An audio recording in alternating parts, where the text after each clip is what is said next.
Hey, you're looking to buy, sell, or invest real estate? I mean, you could do it yourself or you could get a real estate agent. Well, I got the real estate agent for you. Her name is Diana Guzman. More than 15 years of experience, knowledgeable in Section 8, property management, finance, loan, name it. She probably knows it. She's a lioness when it comes to real estate. Her motto is simple. She doesn't BS. The goal is to get the deal done, and she gets the deal done. And if she can't do it, she has a team and resources that could forward you to somebody who could get it done. Don't waste your time in getting a real estate agent that doesn't work for a commission. Get you someone who's willing to fight for you and represent you in the way you need it. Diana Guzman, the lioness of real estate. Contact her today, 201-233-7773, or email her at dianaguzmansellsnj@gmail.com.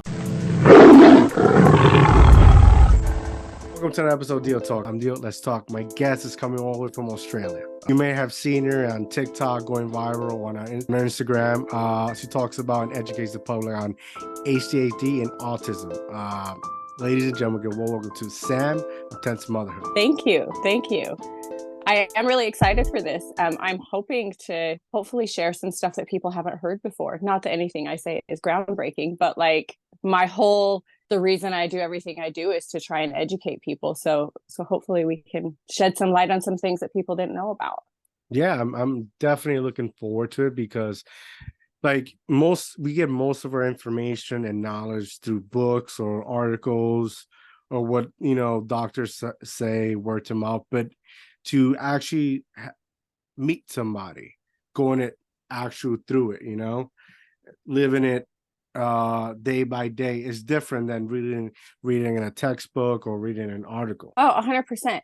For me, seeing other people sharing their lived experience was the thing that connected the dots for me, because I was like, especially with the ADHD, I was uneducated about it. I never would have thought that I had ADHD because I'm more what's called inattentive presenting. So I can sit still for the most part, but my brain never stops. And it's not just like one conversation, it's like 15 different conversations and dialogues and thought patterns going on all at once.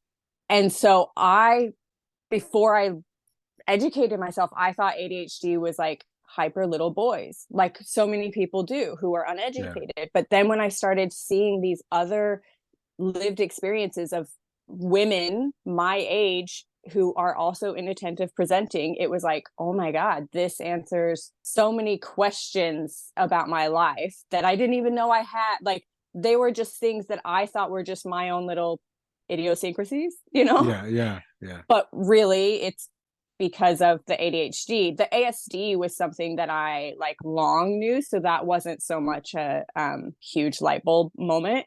But the two together also is a lot of the reason why I don't present with every single diagnostic criteria of each, because some of my autism cancels out some of my ADHD and vice versa. Yes. So like, I have go ahead. No, because my son's autistic. He's 6-year-old. Yes. And he has what was the correct name? It's like, I don't want to say minor, but light autism with HDAD, high sensitivity, and he's nonverbal at the moment. So yep. A lot of similarities with my son and his diagnosed. Yeah. And so the thing we know through research is there is, and this seems like a really wide span, but there's a 30 to 80% comorbidity, which means if you have one, you're likely to have the other. 30 to 80% seems like a huge span, and it is, but I firmly believe it's because of ableism. Because if someone is autistic and then they find out they're ADHD, that often to so many feels like no big deal. But if you're ADHD, because we have so much ableism around autism, people don't want to own that label. And so the self-reporting of if you're ADHD and you suspect or you find out that you're autistic, that I think is what brings down that 30%. But realistically, I think that 80% that some research shows, that's probably the more accurate one. When did you find out you were diagnosed with autism and ADHD? So I had my like light bulb moment about a year and a half ago with the ADHD. ASD I have long suspected. Yeah. So I'm not formally diagnosed autistic because where I live in Australia, I'm originally American. I don't have my citizenship here yet, and they have, unfortunately, like many countries, Australia has policies around immigrating if you have an autism diagnosis. Yeah. So I'm not going to broach that, especially even my doctor suggested not to until after my citizenship is confirmed, which is so awful because thank God I'm low support needs. But if I were any higher support needs, I would It'd not be a be able to. nightmare. Yeah. Yeah, I wouldn't be able It'd to be a get any nightmare. help because I'm so worried about being turned away from the country where I've lived for 10 years. Yeah. Wow. Like it's awful. But the ADHD, I had that light bulb moment about a year and a half ago. And then it was only just in August that I decided to get a formal diagnosis. I went back and forth, but then I thought I do want to try medication. So that's why I decided to go and get a formal diagnosis with a psychiatrist. Got it. And what I find, what people think is crazy, it's normal that, already when you're an adult, like it's normal that people find out they're autistic or they're ADHD or other forms of diagnosis already when they're older. Yeah. It's Because for very so common. long we were told, especially with ADHD, for so long we were told you grow out of it. It's only like a thing that kids have. Mm-hmm. That's something I told myself. I can't have this because like I'm pretty sure only kids have it. Well, that's not true. It's your neurotype, it's how your brain is wired. And for a lot of us, the older we get, the more responsibility we have, the more executive function that's required. Our ADHD symptoms get worse. Yeah. And as women with our hormone cycles, as you reach perimenopause, so kind of your early 40s, that can send ADHD symptoms way off the charts. And unfortunately, most doctors will dismiss you and just say, oh, you just need antidepressants. You just need, like, you're just a woman. This is just what you go through. This is just menopause. This is just perimenopause. Like, it's pretty atrocious. Yeah, it's really fucked up. That's what it is. And that happens and that's one of the reasons, like, when I go to the doctors and get my son, his monthly checkup or whatnot, it's real challenging. But like I refuse to put him on any medication because if I look at the statistic, and we're like, kids that grow with these medication, they live a long life and slowly become almost addicts or numb, or like they're just not in tune with the world. They're always like walking around with zombies. Yeah, well, it can help. And the studies have shown, because a lot of the rhetoric around probably when we were kids, so I'm Yeah. 36, it was if you put your kid on these stimulant medications, it's going to make them an addict to, like, they almost treated it like a gateway drug. Like your kid's Wow. going to be a heroin addict when they're 20. But Yeah. luckily they've done research, and the current research shows that it's less likely. So if you help kids treat their ADHD symptoms, they're less likely to become substance abuse users Like later in manage life. it, help them, assist them Yeah. managing it, and Yeah. And it goes supervise. the Well, other way. yeah. Like if the kids who are undiagnosed or untreated tend to have more or higher rates of substance abuse when they're older. Like I've seen that with several members of my family of The lack of they were balance. they were undiagnosed, and so they're self-medicating with the substances you don't want them to use. I mean, I don't think we should be medicating like every single kid. It absolutely Yeah, has to be on a case by case. And like in your son's case and in my case, if you have both, if you're autistic and ADHD, if you medicate the ADHD, because unfortunately we don't have any medication for autism, what happens is sometimes, yes, that helps the ADHD symptoms appear less, like they're more managed, but sometimes then that makes the autistic symptoms more prevalent. So since I've started medication, and I'm still not on it, I'm on like a baby dose. I'm still not nearly as high as most people, but I've noticed like some of my sensory issues have become much more prevalent. Especially my sound sensitivity is Yeah. so much more that like sensitive since I started medication. So it helps on one side, but then on the other side, it's like another bag of things that I need to figure out how to deal with. It's not even and now it's not keeping a balance, and where Yeah. like it helps you in this case, but in the other one it tends to just, almost put you almost jittery in a sense. Yeah. Yeah. And like if your son's nonverbal, Hmm. that would probably be very hard for him to communicate if he's starting to get overstimulated by certain noise or certain things. I'm sure you know his triggers, but like Yeah, we're all figuring it new gets things out scary. all the time. Yeah, it gets scary because you see him. Majority of his frustration is that he's unable to communicate, tell him what he's feeling, what he's going through, what's bothering him. So you got to almost be, become a detective, and where you got to Yeah. figure it out. And all right, is this and this and this? We're doing the PEC system, which at home, it's not much a success because at home he's like very hands on, or he'll do it himself. But in school, it's that's what they use majority of the time to communicate, which it's semi-successful. But yet again, it's frustrating for him. Yeah. Because you probably get this all the time.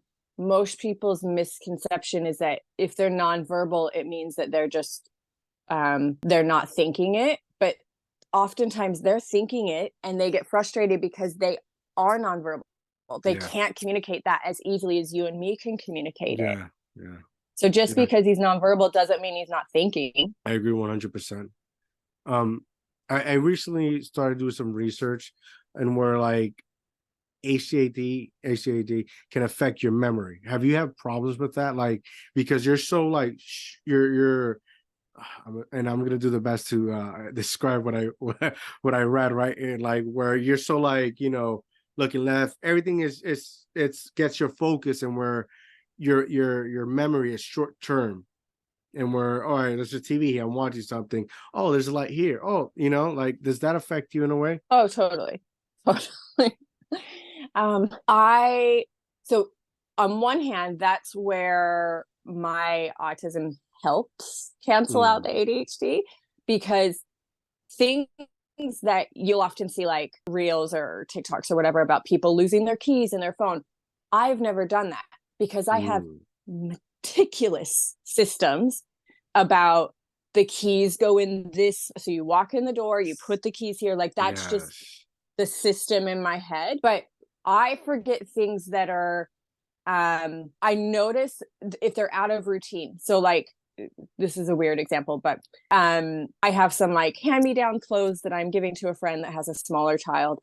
And for like 3 days, I meant to take it to the place. And I was going to this place every day, but it wasn't part of my normal, like, get my Routine. purse, get the diaper Yeah. bag, I put it in the car. I would forget it in the car. I would drive in the driveway and be like, it's still sitting there. So little things like that where it's out of routine and like names, like I can't remember. And it gets to the point where it's like, oh my God, this is like the fifth person I've seen, or the fifth time I've seen this person. And it's now that awkward point where I can't say, oh, sorry, I'm so bad with names. Like at some point, they're just going to go, okay, you're just not making an effort. And it's like, it's not that I'm not making an effort. I just legitimately like Yeah, yeah. can't. I, That happens to me all the time. yeah, Yeah. like Very normal. Yeah. I just can't. But yeah, like things that are out of routine for me. And I have to write everything down. So I use my like I have an iPhone, so I use my Siri constantly, especially if I'm driving because I can do hands free. Yeah. I'll just be like, Siri, set a reminder to do blah blah blah at blah blah blah.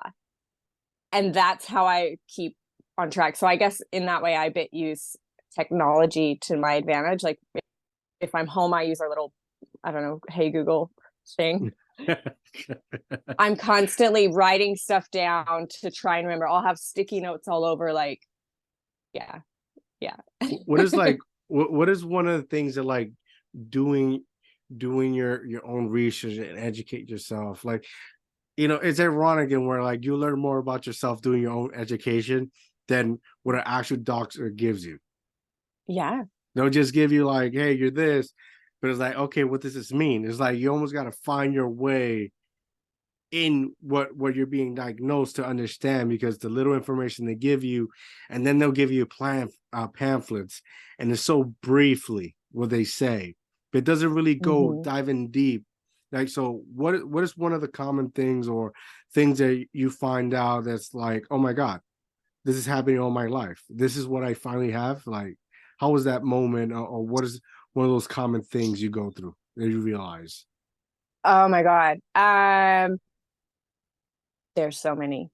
Like because the ADHD for me was a big thing, because the autism, like I said, I've known and I've said for a long time, like, I'm just too particular about certain things and I have sensory like that part, I guess to me had made sense in my head because I had like reckoned with it for Yeah, so long, for years and years and years. Like since high school, I've suspected that I yeah. was on the spectrum.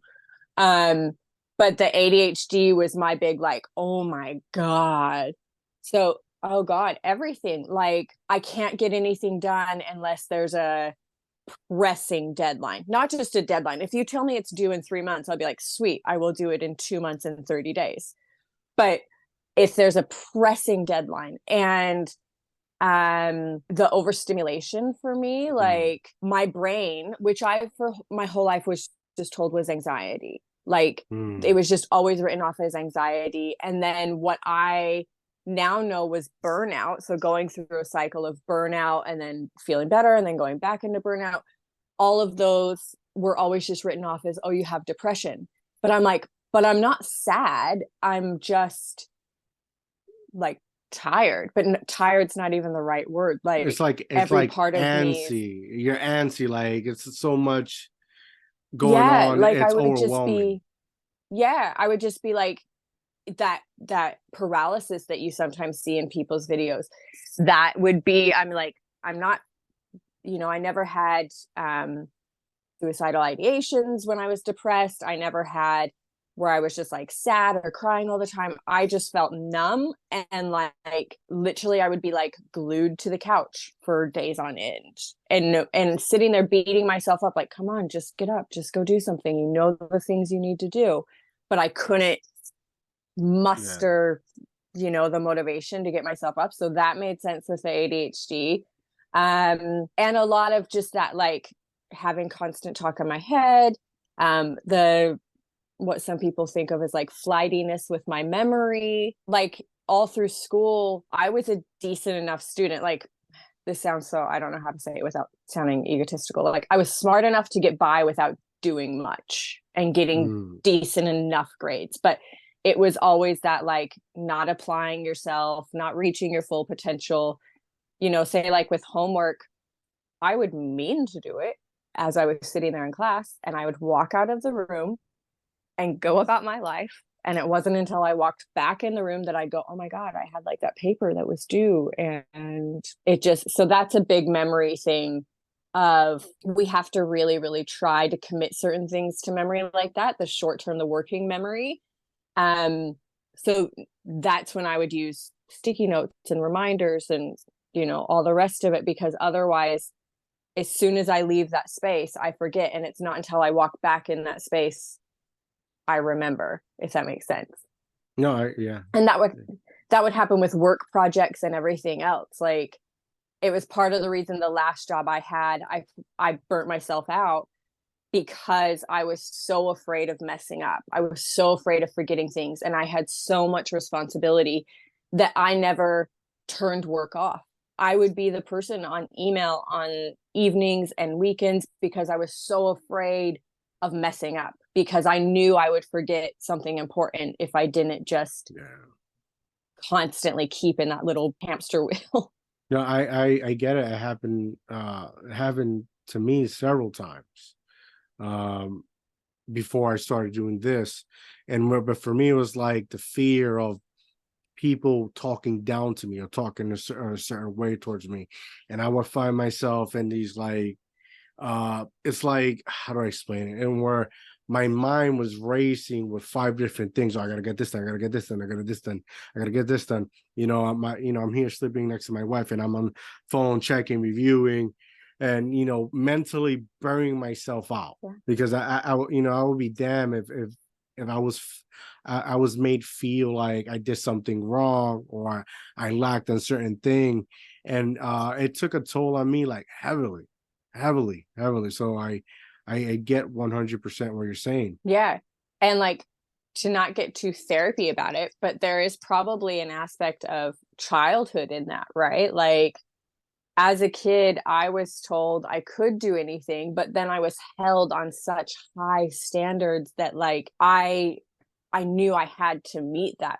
Also, there's Mm. like a lot of people pleasing and social conditioning in that, but like as a kid for me, my biggest punishment was never like I got spanked, I got grounded, I got sent to the corner, all that stuff. I'll take it all day long. If my parents said to me, "I'm disappointed in you," that Oh, would be like, oh, that was oh, heartbreaking. I just die. I die. And so my whole childhood, and then that led to like adulthood, was just trying to not disappoint people. See, for me, it was like I grew up in Puerto Rico, and where like I grew up majority of the streets. So I grew up with my grandparents, and people in the street tend to talk to you crazy. And then Mm. you had teachers or friends' parents or people that didn't know you, because you were this kid who was rough around the edges, that grew up in the street, that they'll try to discourage you. And that was like something very demeaning to me, because a lot of people will try to demean me. So now I move over here and work in jobs, and I see all these people, the way they talk, they like to push uh, um, their their power, as one would say, right? Because they're the boss, and quickly threaten you. You're gonna lose your job, or you don't do this and you don't that, and me holding back for so many years, like slowly started like to deteriorate the wall I had of patience for people, and I just started coming at them. And when I had these high paying jobs and high responsibility, it was just at a certain point I was just like I was snap, because it was just too much. So I totally get it. Yeah, because a lot of it's just that everyone's always doubted you. You want to prove people wrong. Yes, yes, It's like, yes. I am going to do everything to show you I can do everything you say I can't do. Yep. And then you prove them wrong. And this is what like I've learned, and when like, life is never complete, or life is always incomplete, and where like you could prove them wrong, but it's like never enough. So Yeah. you got to Yeah. learn, and you got to build yourself up and understand you, learn about you, love you, uh, and start building a life and where what makes you happy. Yeah. Because otherwise, you're just constantly chasing that next thing and you're not savoring what you have in the moment. Yes, It's just yes. that constant, like, next thing's going to be better, but the next thing isn't better because then you're just looking at the thing Mm-hmm. after that. Mm-hmm. And I actually, it's funny, I was going to post something because I'm like this and my partner's like this, and we have similar but different upbringings. Neither of us come from very much money at all. Like, that's putting it nicely. Um, but we're both very much the same. And I, for a long time, have tried to learn how to just be content with like how we are. Like, it's a very materialistic thing, but like the example is like my partner is always like, we need to get a bigger house. We need to move. We need to like go to a different, like wanting the next big better. And I'm the one pulling the reins back and saying like, but let's just kind of learn how to, because I'm right there with him, but I'm trying to learn how to say like let's ease back.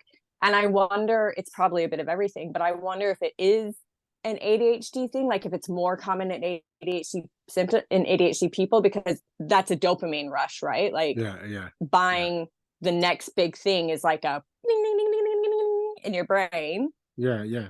But also I definitely think there's some like, from growing up without very much money, you just want to prove you're doing well type Yeah, I thing. think I agree with you. I think it's a combination of a lot of things, because once you like it's like once you focus your goal, you're on to the next.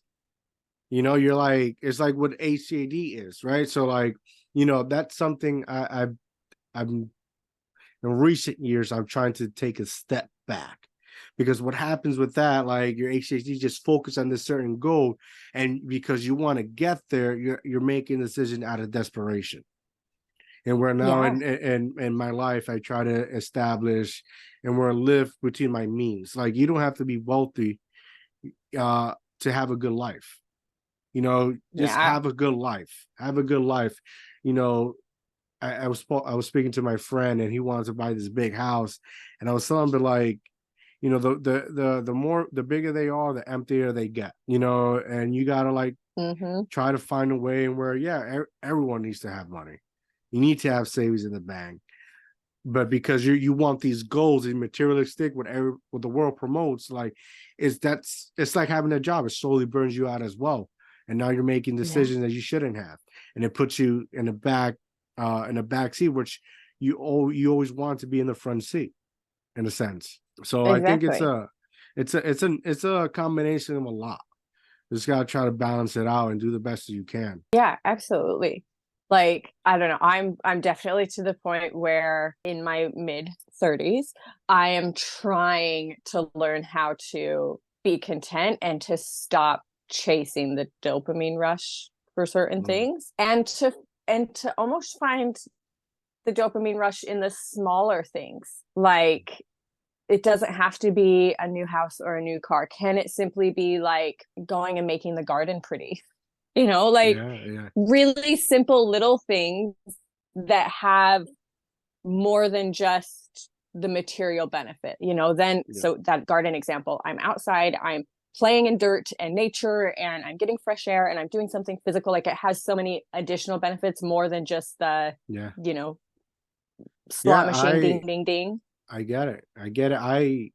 That dopamine rush that you describe about I changed it and channeled it to things I want to learn. Like that Mm, rush, like I started doing jujitsu, got my blue belt. I did a whole 360 and where I went from running operations and company to becoming a journalist. Why? Because I started like learning new things and educating myself on new things and understanding new things. And like when I learned something new, like I'm like, fuck, like have that it is like success. a high. Yeah. And we're like, I knew this all along, but I just needed to confirm, or go out for a run or lift some weights or do something, and where my mind and body is being worn out to a point of satisfaction. But that's the key, because Mhm. you could be grinding and hustling in some job that doesn't really mean anything for some people that don't really care, and your mind and body's worn out. Or you could be putting all of that effort and energy into something where your mind and body are going to be worn out, but you are going to feel so gratified from it. Like, it is Yes, going to yes. fill your cup so much, way more than the grind and the hustle ever could. Yeah, 100%. I saw one of your TikToks, I think one of the first ones you started producing, and where like you were talking about jobs, right? And where your ace, like, can you give me a little bit of description on what you were going through when you did that video and educating the public? Because like Yeah, I'm only 34. I've tell you, I've had counting in one hand is not enough to tell you how many jobs I had, because it's like I reached that point of climax, and I'm like, okay, what's next? Like you were yeah, describing earlier, and I need to find something better. yeah. Yeah, so like I said, I'm 36, and let's say up until 32, I have had, oh God, I can't even count. Let's say 10 different jobs, at least, in like 5 different careers. Not just because a lot of people, especially, I know boomers complain about it, but millennials tend to like job switch often. Yeah. Unfortunately, that's how the system's made. That's often how you get promotions and stuff. But mine wasn't job switching to get a promotion. Mine was job switching to like completely change my life. Like, Mm. I went from, I was quite fortunate straight out of high school. I got a job with an NFL team. So I was Wow. working in their front office. I worked there for 2 years. I then switched to a sustainability company that was like trying to do a green development. I then threw my hands up and said, I don't want to do this anymore. And I went just to, I did like MMA journalism for a while. I, Nice. I have done hospitality, so like bartending, serving for on and off through all of that for ages. My last like quote unquote professional job was working in design and construction of like cafes and bars and restaurants. So I've not only had several different jobs, but like such a variety of careers. And that's another thing where I'm like, oh, yeah, the ADHD makes sense now because it would be that. It would seem to the outside really impulsive. And it was because I would seemingly just go like, I don't want to do this job anymore. I'm going to switch it. And that's kind of how it would be in my head. But in my head, I would be feeling this build up for like a couple of months. And I would be telling myself like, stop, you just did that like a year ago or a couple of years ago. Like, we got to stay on this path because this is what we've decided we're doing. And then eventually it gets to the point where my brain's like, no, I can't do it anymore. And I just throw my hands up and I can't do it. And I You have to switch. you just describe how I felt every time I walked out of a job. You literally described it Absolutely. where it feels like you have no choice and you're trapped. Like for me, Oh like yeah. I felt every time like I'm negotiating to do this radio show, right? For this up and coming new internet radio platform, and sitting in the training and orientation, and I'm in my house, I'm in my office, and I'm on the phone hearing them, and like I just had this anxiety within me, and it's like post-traumatic stress disorder, and like, oh my god, me trying to deal with people, me trying to working within the confines of their structure, and just like, Mm-hmm. I can't be trapped, I can't be trapped. So like Yeah. I get it. I get it. Shit, I feel like that right now. Just remembering it. It's very much. Have you ever seen what's it called? The Good Guys with Will Ferrell and Mark Wahlberg. The other guys. Oh, the other guys. Yeah, yeah, yeah. Yeah, Yeah. And he's like, Mark Wahlberg's like, I'm a peacock. You gotta let me fly. I'm a peacock. yeah. Yes. Like 100%. essentially it's that. Like we just don't want to be trapped in this little box, which is also why people with ADHD make amazing entrepreneurs because we creative problem solve differently and Hmm. we like working within our own structures. I will say from my experience, this is not everyone because people have different interests, but I had a business. I've had several businesses, but our last business, I owned like a movement studio. So we did like mobility and yoga and breath work. The creative side of it, I was like fantastic at. The business side of it, that's probably why we don't have a business I anymore. mean it's because business, everything is the business side is everything structural. The numbers, the money, the way you move, and at And times it's it so just gets, boring. yes, it gets so overwhelming. Overwhelming. That's like, you got to decide if you want to be an investor or a business owner. Like, I want to build myself up and become an investor because I can, I have different things I want to do. I want to try. I want to experience. Being just, I had a printing, clothing, printing business, which failed awfully because the business side of it is it's so, uh, dealing with trying to sell somebody to somebody for me is difficult. I don't want Yeah. to, I can't sit there and trying to convince you of something that I knew, that if I knew, like, I don't want to be convincing. I want to try because I want to try, or it's something that represents myself with it, and I'm definitely invested in. I guess it's just a moral thing within me, but it's boring. No, I'm the same.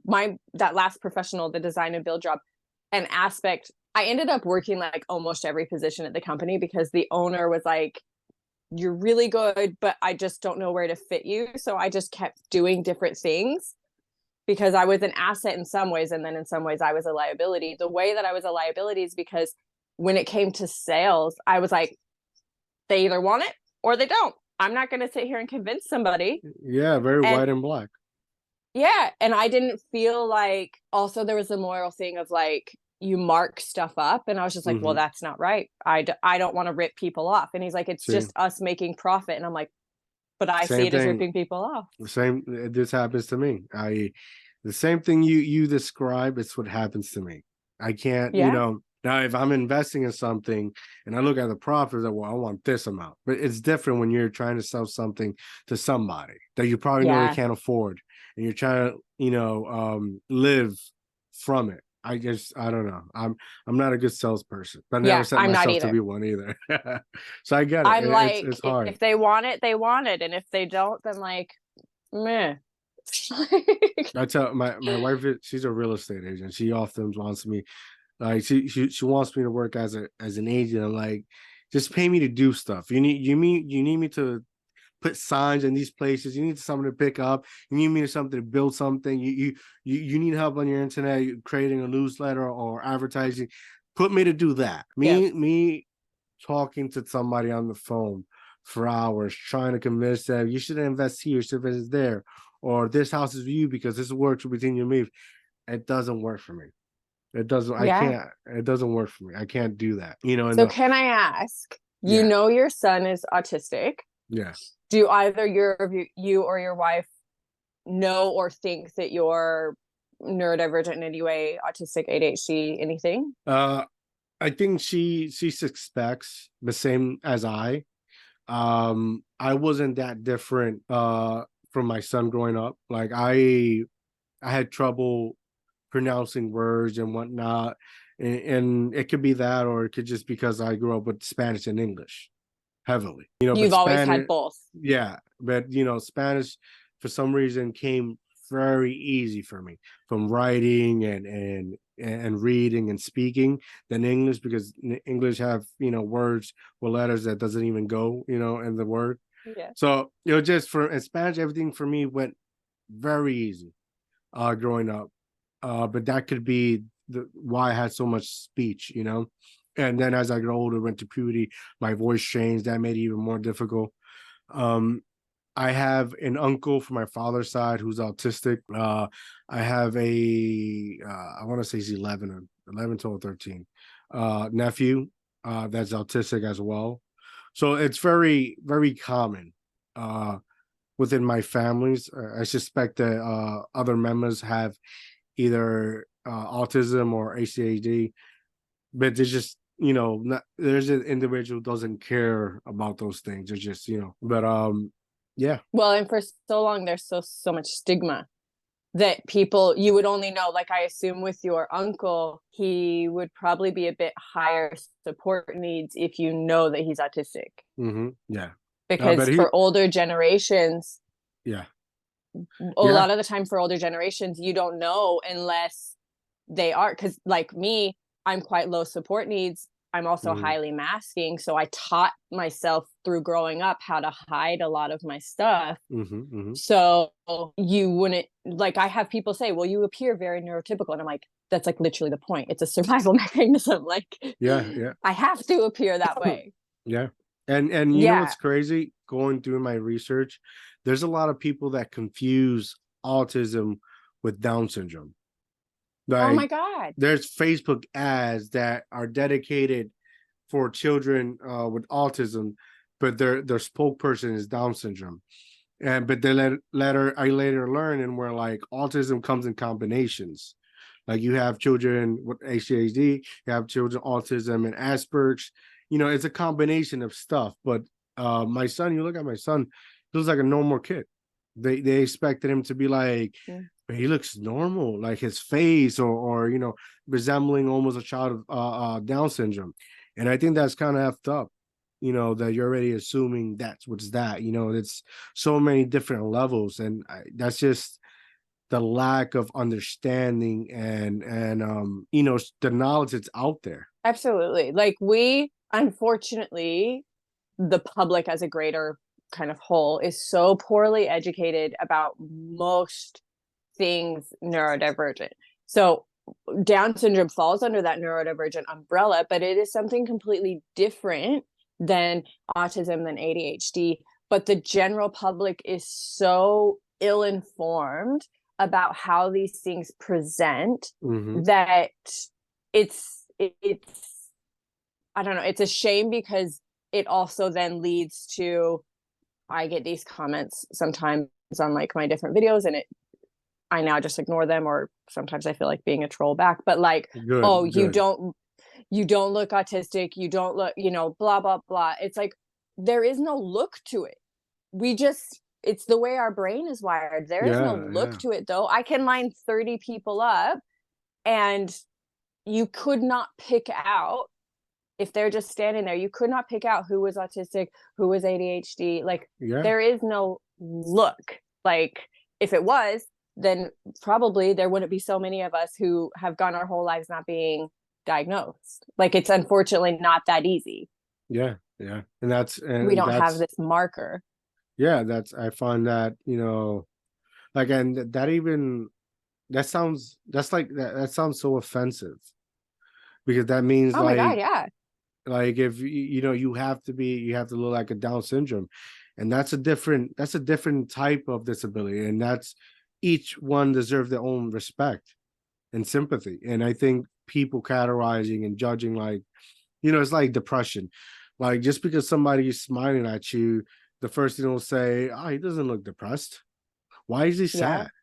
Why did he Yeah. commit suicide? Like, it's, unfortunately, the lack of awareness, and people give me crap because I say it's just people don't care. People don't Oh care. yeah. People, the values and morals and values in today's society, and people give me grief of it, has changed. It's more important making money and buying your next investment, like here in the States. It's more important buying your next property, how are you going to flip it, how are you going to make it, or get a profit, or get a side hustle. Everything is producing money. But it's what I find what I find it insane is that that's you go on social media, YouTube, whatever is promoting making money, but we're in what is that word? Oh my God. I just had it at the tip of my tongue. We're in a depression. Yeah. We're in a depression where Yeah. everything is inflated. Everyone is struggling. It doesn't matter if they say they're not. Everyone is struggling. Oh, absolutely. And like, so my family is all still back in the States, and my parents, my mom and my stepdad are on a fixed income. So she's telling me how much their grocery bills have gone up every Mm-hmm. month, how much, like all of these different things. And it's like, it's happened here too. Like our groceries have gone, I can't even Yeah. believe how much. Every time I go, I'm like, wait, how much is it? But in the States, and I think part of it's to do with the population size, because Mm-hmm. God, any Australian listening to this is going to hate me, but like Australia is like a small America as far as like culturally, it's very similar. So it is still the same, like about, Mm-hmm. bigger, better money here. But America is like 11 times the size population wise. So it's very much the same here is there, but more exacerbated there. But we've created more theoretically wealth for ourselves, money, but it's to the detriment of culture and society. Part of it also is we no longer have multi-generational households. Like, yes, maybe some people Mm-hmm. do, but it's less common than common. Also, we move away from our families. Like yes, I chose to move to the other side of the world, but we No, have no family you support here. you have to take a boat, a plane to get to where Yeah. you're at. Like we have no family support here. And I think of even, and that's in one generation, because when I grew up, my grandparents were, within 20, 30 minutes away. I saw my grandparents all the time. They were so heavily involved with us. And I think like for us, me and my partner, the only time we get a break, that sounds awful, but you know how it goes, like Yeah, your having a parents need child, break. Yeah. it like You need to take a deep breath. it is hard. Yeah, Yes. but we the only way we get that is if we pay for a babysitter. So we've created this culture, and I'm part of that, of course, where we're more isolated, which especially when like I know it happens to fathers too, but I speak to my perspective as a woman in motherhood. Hmm. Early motherhood especially is, oh my god, it's so isolating. It's so lonely Yes. because you're going through all, especially first time mom, you're going through all of these changes physically, mentally, hormonally, Jesus. No, and this is And how you a fall into lot of, postpartum depression as well, because you're so absolutely. isolated and vulnerable. Yeah, you're so isolated. Your body just went through a transition. No support. You're healing. You're healing physically and Mm. mentally. So my wife. I commend my wife. When she had our son, she went through a lot. She went through a lot.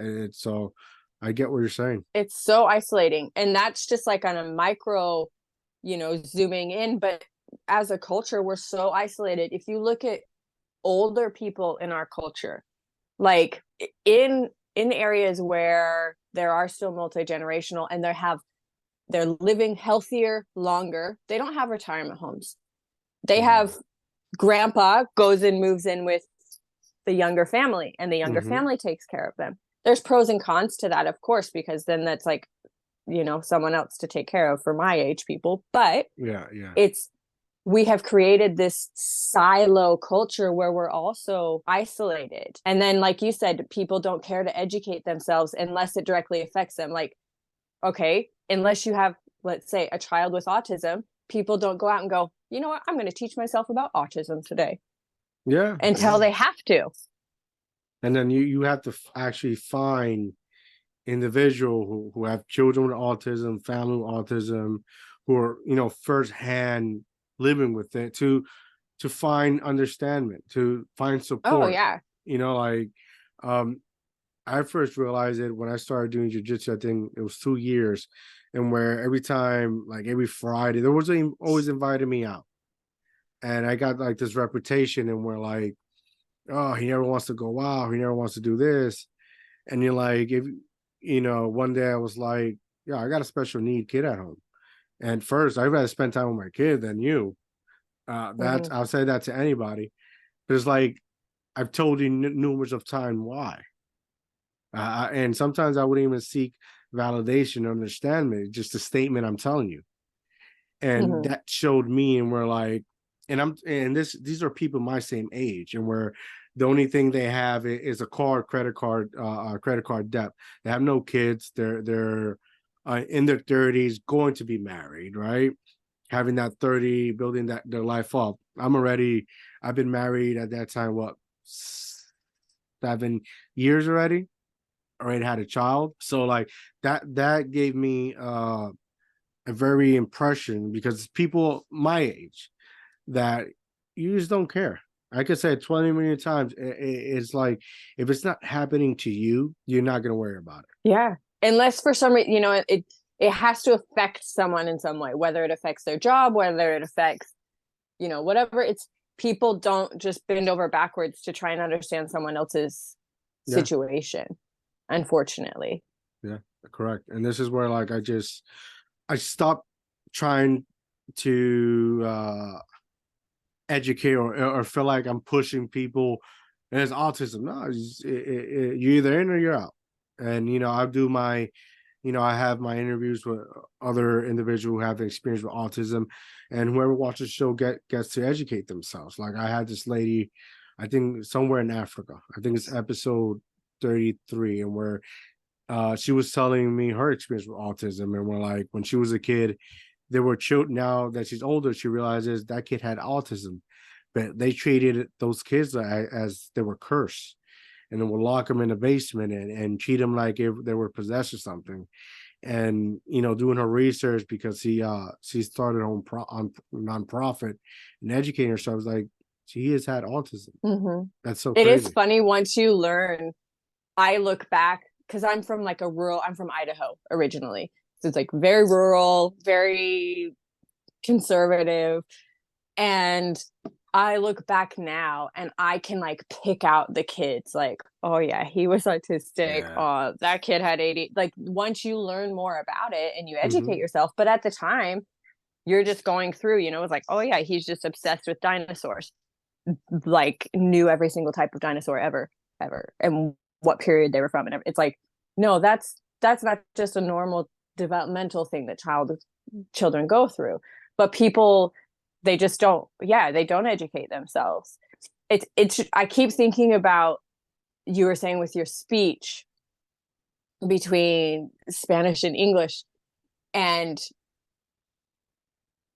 so my daughter, we suspect, is ADHD. She's 2.5, so you can't do assessments till they're 6. But like, it's again that thing, like when you know the signs, the Mm-hmm. signs, and Mm-hmm.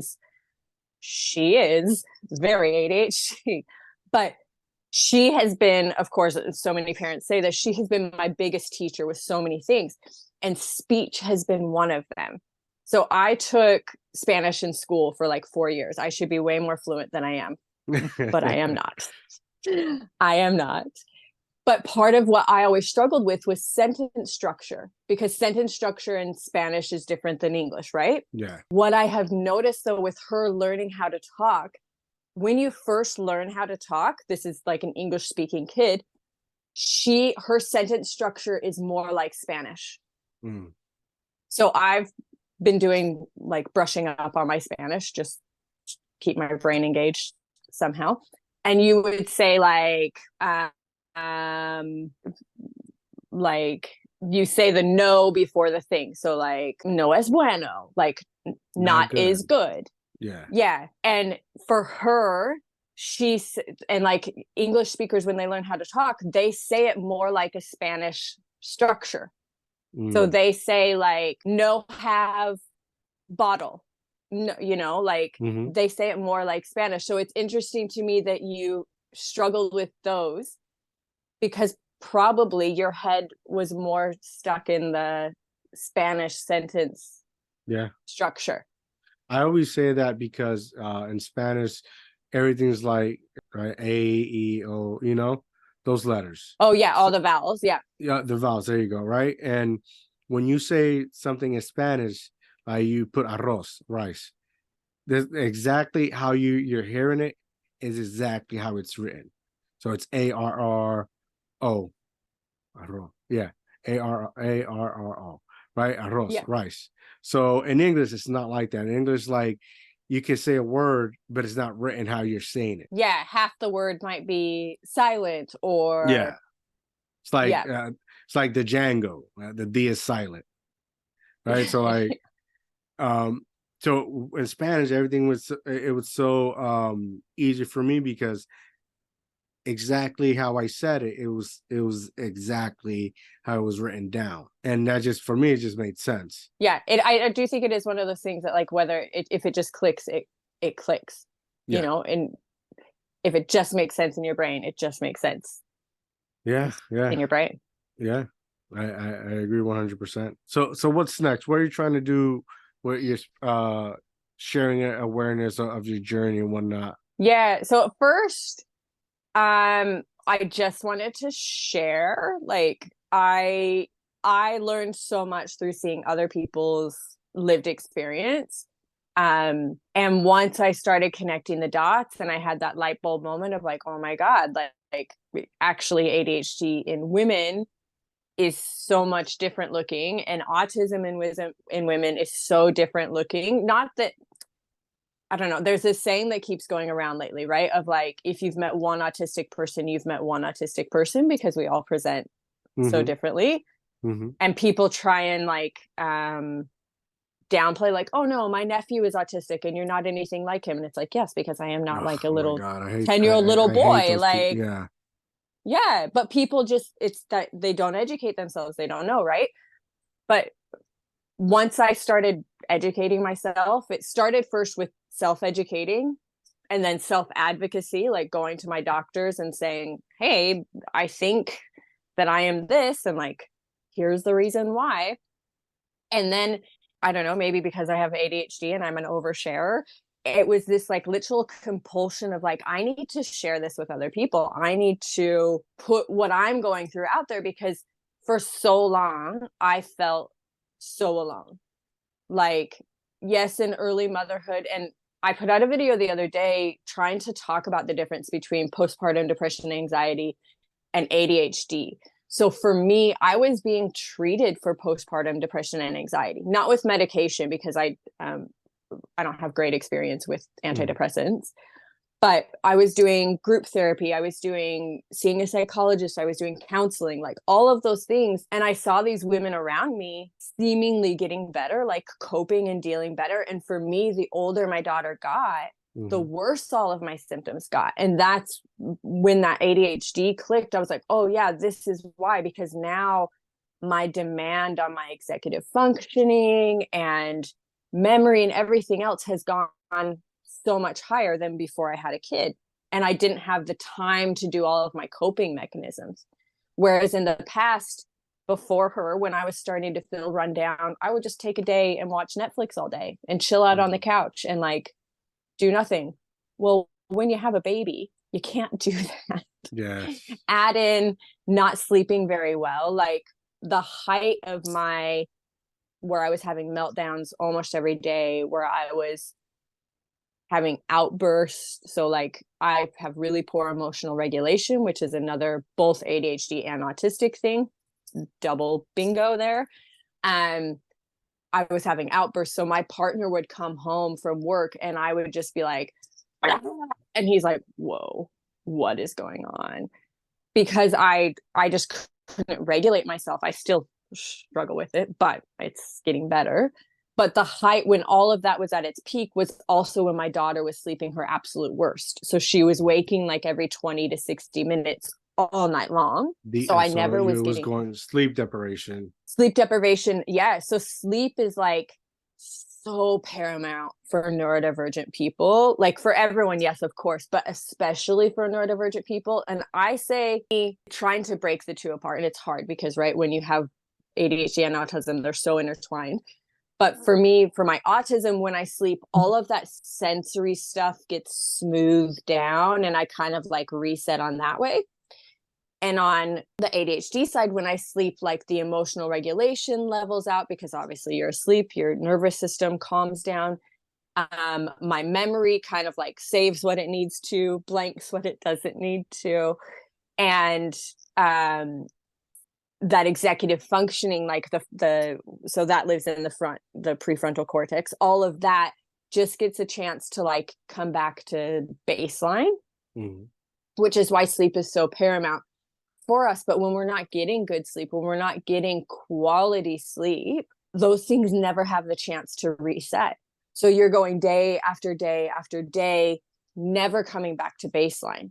You are always revved up and revved up and revved up, and it gets worse and worse and worse, to the point which, like me, I was having meltdowns every single day, having really big emotional outbursts. And on top of that, just sitting there mentally beating myself up all day because I couldn't take care of my kid and do the dishes. That's like a whole, like, I think also social conditioning of what bullshit moms are supposed to do. But it all added to me, like losing my mind. But yeah, I was being treated for postpartum depression and anxiety, and it wasn't getting any better until I then started first realizing that I was AuDHD, so autistic ADHD, and then treating myself that way. So cutting myself some slack, working within my capacity, and knowing that that capacity changes. So as a woman, I have a monthly cycle. That means my hormones change. And with the hormonal changes and energy levels and everything else, your capacity changes. So on Wednesday next week, I'm not going to be able to do the same thing that I did Wednesday this week.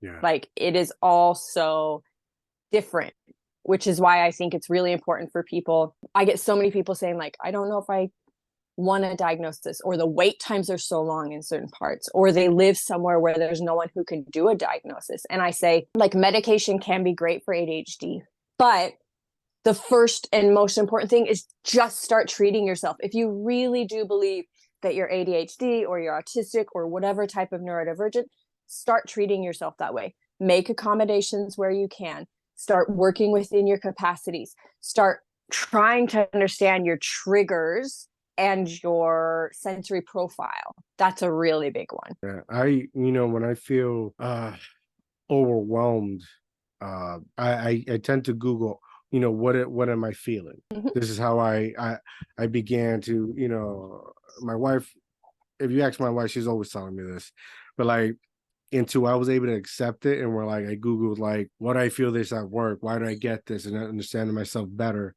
Um, that always helps too, Yeah. Googling what you're feeling, Mm-hmm. and helps you, not come up with a diagnosis, but help you come up with a solution to help whatever you're feeling. If you're breathing, try taking deep breath, something in that nature. Uh, and you'll go forward more than, what you're doing regularly, because the truth is, you try to get yourself a diagnosis, doctors are going to look at you just like you're just trying to get an excuse to get SSI, or to get out of work, and essentially that's not the case. You're just trying to help yourself as a person, because we all go through some shit like this. Life is very it's very hard, Oh the shit yeah. you got, the shit women have to go through when, they give birth to a child, stressful situation at work, the stressful of maintaining, creating, building a whole family household. Like, life is tough. It's not easy as one would say it is, or one can imagine. It doesn't matter if you have money or broke. Either way, it's tough. It's just different, in different forms. But it is tough. Yeah, absolutely. One of my biggest tips is, what's one thing you can delegate? So a Mm. lot of the times we get really, really overwhelmed, and it could be for, whether it's at work or home or whatever, but is there one thing you can delegate? And if you can't delegate something, can something wait until later? So Yes, like yes. for me, I'm a stay-at-home mom for the most part. Obviously, I take it as my job to like do most of the housework. My partner helps, but I do take it as my job to do most. You're the But there are household days manager. when, yeah, yeah, I am Household the manager. domestic engineer. Yeah. Um, but there are days when I'm like, I don't have the capacity to do all these things. And realistically, most days I don't get all of my to-do list done. But I will try and pick, okay, can the laundry wait until tomorrow? Or can I ask my partner to do dinner? Like, I just literally take that off my plate. I say, you know what? I can't handle thinking about dinner. Can you please plan Order it, something, or procure? make it. Yeah. Yeah, do whatever. Like, last night both of us were like, we just can't. And so we have what we call pizza party. So we order pizza, we put a splat mat, like a waterproof mat, down in the living room, and we just Eat eat pizza. pizza on the floor and have a little picnic with our daughter. Nice, nice. That's So beautiful. it takes, yeah, it takes, the think away from both of us, And but so then it's simple. still, So simple. yeah, it's, and like, yeah, we're privileged enough to be able to order takeout, but like, even if you can't, you know, can you be okay with having cereal tonight for dinner? Can you be okay with having like The sandwich. uh, a term that I've never heard in the States, but Aussies it's called catch can for dinner. And it's basically you just have like whatever. So everyone probably ends up eating something different. Something might be leftover. Someone might be having like a can of, I don't know, spaghettios, whatever. Like, Yeah, yeah. so sometimes my partner will say that, like, let's just do catch can for dinner, where we just kind of pull whatever out of the fridge, and you don't even make a meal. You just end up eating whatever. Whatever's But there. yeah, Yeah. my tip is always like, can you delegate one thing, or can you do one thing less? Because it all gets to be too much. And Hmm. like you said, whether you have money or you don't, it doesn't matter. Like, we all get overwhelmed Yeah. with stuff sometimes. Yeah. So And to add on, it doesn't necessarily have to be if you're a stay-at-home parent or you're outside of work. It works both ways. I've yeah. been I've been privileged to be both. I've been a stay-at-home dad, and I've been a worker, and I fluctuate through either or.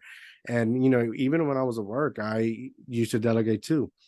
Or, some I was very, very famous for not picking up the phone for hours. Even during emergency. If I felt overwhelmed, I had to, like, after I guess turned 32, at one point I just stopped try to take things so serious. And when I felt overwhelmed, or like I feel like I couldn't breathe, like, that feeling that you're like drowning in a cup of water, like, I used to shut up the phone. I used to throw it in the back of my seat. I used to come home, turn that motherfucker off, spend time with my family. And anything, if the next day arisen and it was that crazy and they came for me, I walked away. And it's sometimes you got to stop. You can't. Things are not gonna happen if you're forced to it. And if it does happen, it's not gonna be good. Yeah. We're so connected constantly these days that we're often disconnected. Yes. Like it Yes. is such, we are constantly, like the notifications going off, social media, all of it. Like it's great in a way. I'm a really, really big proponent of social media because I think you can curate it for good. I think it can Mm-hmm. be a beneficial thing. But there is the downside of people have constant access to you, whether it's through messaging, calling, whatever. Sometimes, like you found out, the best thing you can do is just put the phone away. I'm not saying you have to have like technology free nights. Like that works for some people, but I know all of us in this household, we all use technology to decompress. So that's like, not going to be a thing. We might put the phones away, but we'll still have the TV on or whatever, Yeah, even if it's yeah. just in the background. But like, we need sometimes just to disconnect a little bit, to not be so available, because it is this constant, oh my God, I need to do that. I need to do that. I need to do that. Well, what if you just paused just for a second? Just, like it's the simplest, silliest little thing, but I take our dog for a walk. It's like we have this through the neighborhood. It's like a 20-minute little route that I go, and I just leave my phone at home. And Yeah. yes, sometimes that gives me a little anxiety of like, oh my God, what if daycare calls, or what if I need something?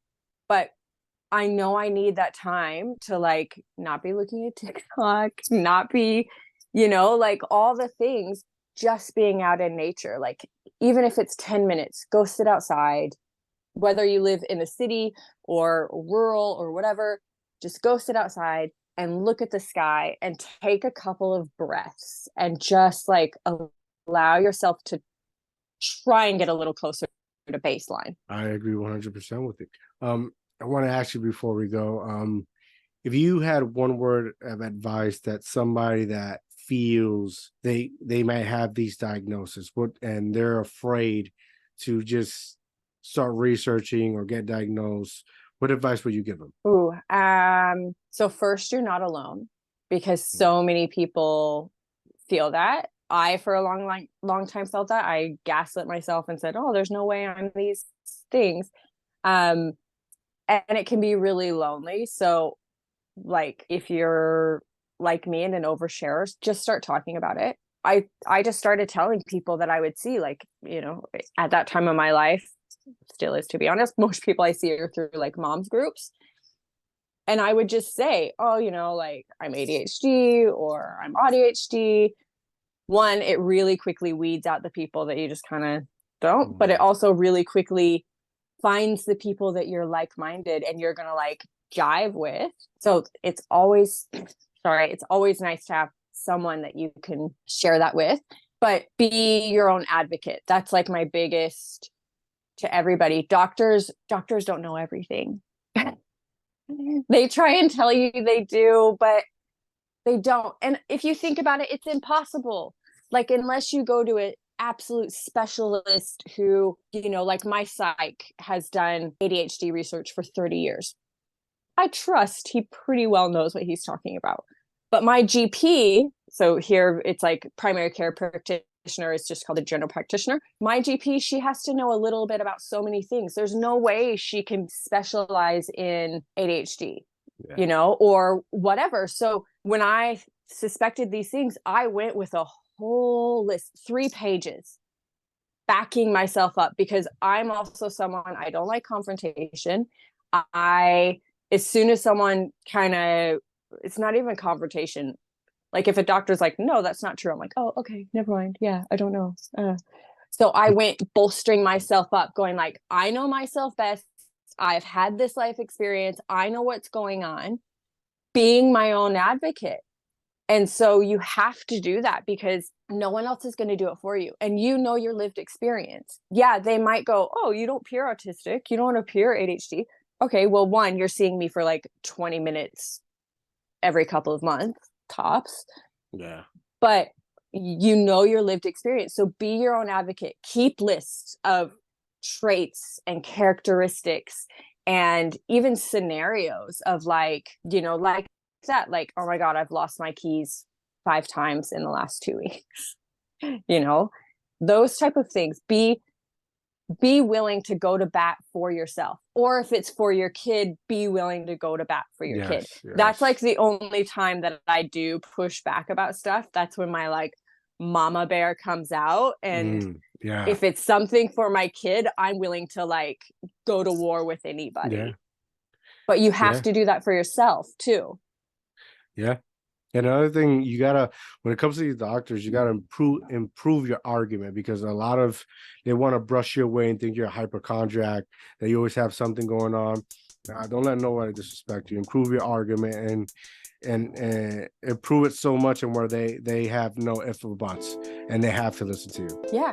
Yeah, absolutely. Like just go in there with, and I'm not saying you have to have a 400-page document of your experience, but go in there willing to back yourself, because hopefully you have a doctor that's willing to listen. My GP, when I first went to her, was really accepting because I mentioned it in previous appointments, but you also have to think maybe they won't be. So you have to go in there willing to be like, no, I'm not leaving until you give me the referral or you listen or whatever the thing is, because unfortunately too many doctors are dismissive.